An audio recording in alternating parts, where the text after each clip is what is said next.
హైదరాబాద్ లో చేప ప్రసాదం పంపిణీకి సర్వం సిద్ధమైంది. నాంపల్లి ఎగ్జిబిషన్ గ్రౌండ్స్ లో ఇవాళ రేపు చేప ప్రసాదాన్ని పంపిణీ చేస్తారు.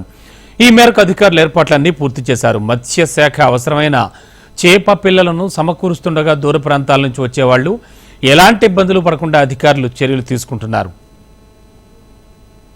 అందరికీ గుర్తుకొచ్చేది నాంపల్లి ఎగ్జిబిషన్ గ్రౌండ్ లోని చేపల మందు. అయితే బత్తిని ఫ్యామిలీ గత 177 సంవత్సరాల నుంచి ఈ చేప మందు పంపిణీ చేస్తుంది. ప్రతి సంవత్సరం లాగానే ఈ సంవత్సరం కూడా చేప మందుని పంపిణీ చేస్తే జూన్ 8వ తారీఖు నుంచి జూన్ 9వ తారీఖు వరకు ఈ చేప మందు పంపిణీ ఉందని బత్తిని ఫ్యామిలీ చెప్పింది. అయితే ఈ చేప మందు ప్రసాదం అందించేందుకు నాంపల్లి ఎగ్జిబిషన్ గ్రౌండ్ లో అన్ని ఏర్పాట్లు జరిగినాయి. ఇప్పటికైతే ఆస్తమా సహా శ్వాస సంబంధిత వ్యాధులకి బాధపడుతున్న వాళ్ళు మాత్రం ఈ చేప మందుని తీసుకుంటే తగ్గుతుందని ఒక నమ్మకంతో కొన్ని సంవత్సరాల నుంచి చేప మందుని వేసుకుంటున్నారు. అయితే ఈ చేప మందుకి సందర్భంగా మాత్రం ఆర్టీసీ ఒక సంతోషకరమైన వార్త కూడా చెప్పింది. 130 ప్రత్యేక బస్సులను నడుపుతున్నట్లు ఆర్టీసీ ప్రకటించింది. అయితే ప్రధాన రైల్వే స్టేషన్స్ చెప్పండి అమ్మా, మీరు ఎప్పుడు వచ్చినారు ఇక్కడికి? మేము నిన్ననే వచ్చినాము.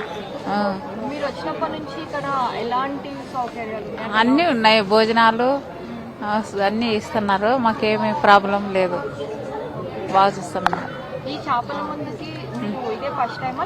లేదు, అప్పుడే ఒకసారి వచ్చినాను, అప్పుడే మింగినాను, పర్వాలే, బాగానే పనిచేస్తా ఉన్నది. మీకు ఏమైనా టోకెన్ సిస్టమ్ ఉంటుందా? ఎలా పంపిస్తారు లోపలికి? లోపలికి టోకెన్ తీసుకుంటారు, టోకెన్ తీసుకున్న తర్వాతనే చేప మందుకి పంపిస్తారు. చేప మందు మింగేసి మళ్ళీ ముందుగా బాక్సులకి చిన్న చిన్న బాక్సులకి ఇచ్చి మళ్ళీ బయటకు పంపిస్తారు. మా రిలేటివ్స్ చెప్తే వీళ్ళు వచ్చాం. మేము వేసుకుందామని వచ్చాము. ఫుడ్ కూడా చాలా బాగుంది, వాటర్ కూడా అన్ని ఫెసిలిటీస్, బాత్రూమ్స్ అన్ని ఫెసిలిటీస్ ఉన్నాయి.